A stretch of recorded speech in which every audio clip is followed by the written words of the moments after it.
The wind does not whisper, it claws. Across an endless plain of white, snow swirls in maddening spirals, erasing everything except the memory of cold. And then, suddenly, a footprint. Broad, deep, pressed into the frost with the certainty of something heavier, sturdier than us. A trail of them, vanishing into fog. They are not our shadows. They are not our ancestors. They are rivals, neighbors. Another answer the Earth once gave to the question, what does it mean to be human? They emerge in silence, shapes carved from ice and stone, shoulders thick as oak trunks, legs short but unyielding, arms that grip spears, as if they were extensions of bone itself. These beings do not walk like us. They advance, claiming space with every step. Their faces, half hidden beneath furs, reflect firelight that flickers on strong brows and deep eyes. They are Neanderthals, masters of endurance in a world that did not forgive weakness. For hundreds of thousands of years, they walked this earth. Not as mistakes, not as background characters in our story, but as protagonists of their own. Their world was brutal. Nights of knives made of ice, days haunted by shadows of beasts with tusks taller than a man. And yet, in this frozen theater they thrived. Their muscles did not only lift, they carried families across frozen rivers, dragged carcasses through blizzards, hurled weapons into the ribs of monsters. And so the first question burns. How did they vanish? How could a species so perfectly crafted for survival dissolve into silence, leaving only fragments of skulls and caves and whispers in our DNA? The camera pulls closer. Breath rises in clouds from their lips, thicker than ours, heavier, as if their lungs themselves were bellows of iron. You can almost hear the thud of their hearts, the scrape of stone against hide, the growl of predators circling just out of sight, and you, sitting in the warmth of your room, feel the shiver. Because they are gone, but the echo of their presence weighs on the air like a storm waiting to break, we are invited to follow. Into the blizzard, into the mystery, into a world that was never ours alone. Picture the stage where their story unfolds, a continent half buried in snow, forests that creak under the weight of ice, mountains like jagged teeth biting into the sky. The wind roars without end, and every sound, every step, every breath, cracks like glass in the frozen air. This is not a backdrop, it is an executioner. And yet, here, a species sculpted itself into iron. Herds of mammoths churn the tundra like living storms. Woolly rhinoceroses snort clouds of steam as they charge through drifts, horns slicing the sky. Packs of wolves lope between tree shadows, eyes like coals. Saber-tooths wait in silence, muscles coiled, whiskers trembling for the kill. In this theater of predators and prey, survival is not granted, it is seized. Neanderthal bodies became blueprints of adaptation. Their frames shortened to trap warmth. Their torsos widened into living furnaces, rib cages stretched barrel round, lungs vast enough to drink entire winters in a single inhale. Their bones thickened like stone columns, resisting the violence of falls, fights, and charges. Shoulders bulged, arms knotted with corded muscle built not in gyms but in snowfields, pulling spears free from carcasses, dragging hides over fire pits.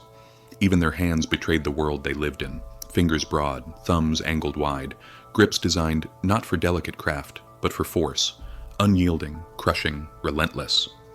Food here was never luxury. It was fuel, measured in survival. The land provided no olive groves, no orchards, no fields of golden grain. Only flesh, blood, marrow, fat, the condensed essence of life. Their diet became the crimson rhythm of hunts. A slain horse fed not only stomachs but fires, tools, shelters. Every calorie was a victory. Every bite a negotiation with death postponed. And the world tested them daily. Snowstorms smothered trails. Ice cracked beneath laden steps. Predators punished arrogance. Each encounter left marks, bones broken, scars deep, but also lessons written in flesh. Heal, adapt, endure. Even pain itself became a tutor. The night offered no rest. Darkness here was thick, alive, pressing in with whispers of danger. Eyes strained, nostrils flared, ears hunted for the faintest crack of a twig. The body itself was sharpened into a weapon, senses elevated, muscles primed. Neanderthals did not merely survive in this world. They belonged to it. They were shaped by it as stone is shaped by the river, as iron bends under flame. It was a world of frost and fang, and in it they stood. Not fragile, not temporary, but eternal, until one day eternity itself betrayed them.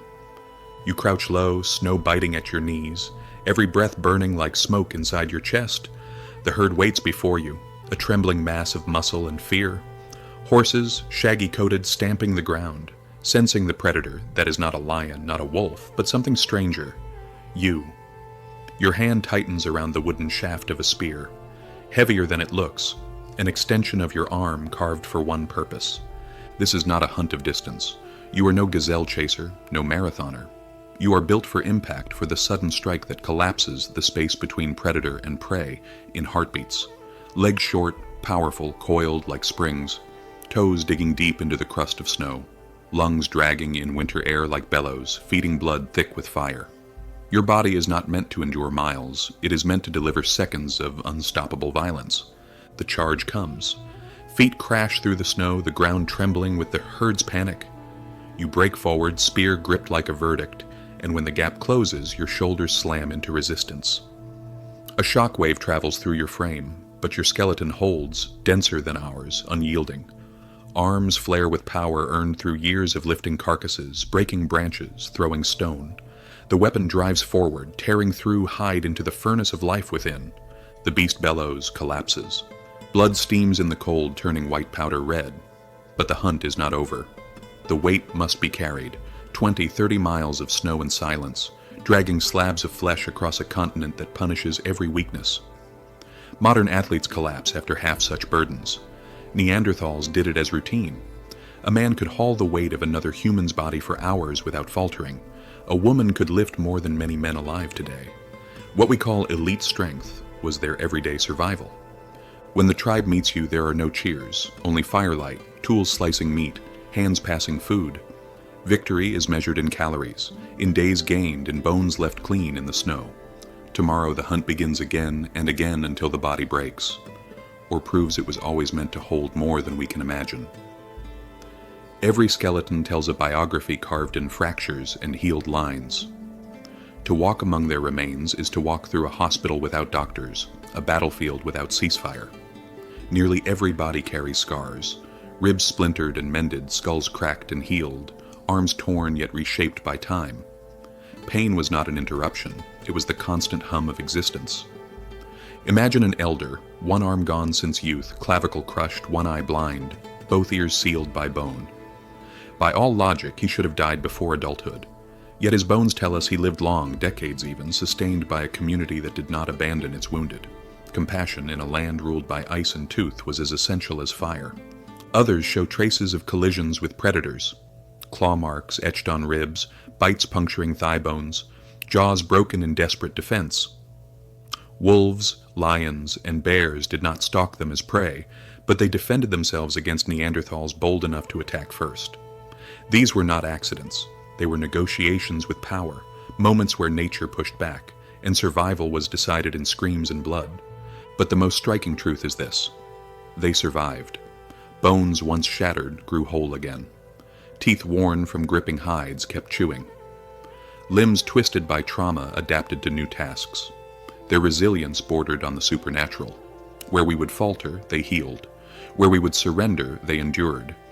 Even their tools left marks on their bodies. Hands calloused and reshaped by decades of gripping stone, teeth ground flat by pulling fibers, jaws widened by years of using the mouth as a third hand. The very act of survival wrote itself into the architecture of their bones. Neanderthals were not unbreakable, they were broken often. But breaking was not the end.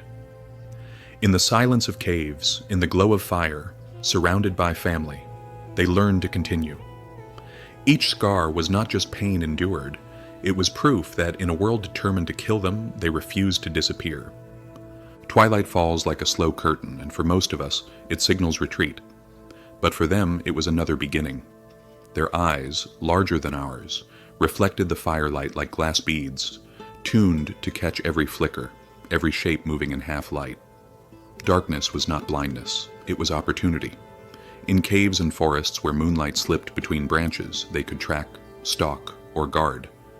Their vision stretched further into shadows, sharpening the outlines of predators, prey, and the terrain itself. Their faces carried another secret. the vast corridors of their noses. These weren't just tools for smelling, they were living furnaces. Icy air rushed in, and before it reached the lungs, the passageways warmed and moistened it, saving precious heat. To breathe was to transform the climate, and their lungs, vast bellows filling rib cages like barrels, could inhale more life in a single breath than many modern athletes manage in peak form. A Neanderthal's chest wasn't a cage. It was a workshop of oxygen, fueling muscles designed to ignite like engines. But those muscles had a bias. Where we spread energy thin across hours, they concentrated it into seconds. Fast twitch fibers packed their legs, primed for bursts of violence, short sprints, ambushes. They were hammers, not marathoners. Every tendon and bone whispered the same message. Now, not later. When prey scattered, they didn't chase for miles. They closed the distance with explosions of speed, spears flashing before the herd could regroup. And then the mind behind it all. Larger brains, yes, but arranged differently. Neanderthal thought wasn't about abstract kingdoms or far-off futures. It was focused, direct, immediate. Vision, smell, memory of terrain, precision with tools. They painted caves not to decorate, but to remember, to warn, to mark the mystery of life and death. Intelligence sculpted for survival, not philosophy, yet no less powerful. In their silence, in the black stretch of night, they breathed faster, deeper, louder than us. Their chests rose and fell like waves. Their nostrils burned with frost, and their eyes, lit by embers, mapped a world where every sense was sharpened, every detail mattered, every breath was a line drawn between living and vanishing. Now turn inward, look at your hands gripping a railing, at the way your breath catches when you run, at the stubborn heat in your muscles after strain. These are not only yours. They are whispers, fragments, gifts left by a species long vanished yet not entirely gone. For inside you, inside many of us, lies their code. Neanderthal blood, diluted but persistent, flickers in our veins like embers that refuse to die. It may not grant you monstrous strength or lungs the size of kilns, but science shows traces remain. Genes, shaping skin, hair, immunity, even how we metabolize food. Perhaps when you feel stronger in the cold, or sense the sharp edge of night more vividly, that is a Neanderthal inheritance awakening. But legacy is not only genetic, it is emotional, almost spiritual. Think of scars. They survived with broken bones, with missing limbs, with bodies patched by time itself. When you push through pain, when you refuse to yield, you echo them. When you carry burdens heavy enough to bend your back yet keep walking, you honor the same stubbornness. Imagine standing before one across the fire. You would see their bulk, their silence, their strange patience. You might shiver at their eyes, both ancient and familiar. They would see us as frail, perhaps arrogant. Yet in the curve of a smile and the rhythm of shared labor, something would spark. Recognition. Two branches of the same tree staring across time, understanding without words that survival is the oldest language of all. Theirs is a story unfinished. Their fires went out, but not entirely. Their marks remain on cave walls, in our bodies, in the air we breathe. When you exhale and watch your breath ghost into the cold, remember theirs was heavier, louder, hungrier. When you feel the rush of blood after a sprint, remember their legs once thundered with the same fire. When the dark unsettles you, remember their eyes once ruled it. They are gone, yet they are not. Every heartbeat carries a memory older than history. Every step is a footprint beside theirs, fading but never erased. And somewhere in the marrow of our bones and the rhythm of our breath, the Neanderthals still walk.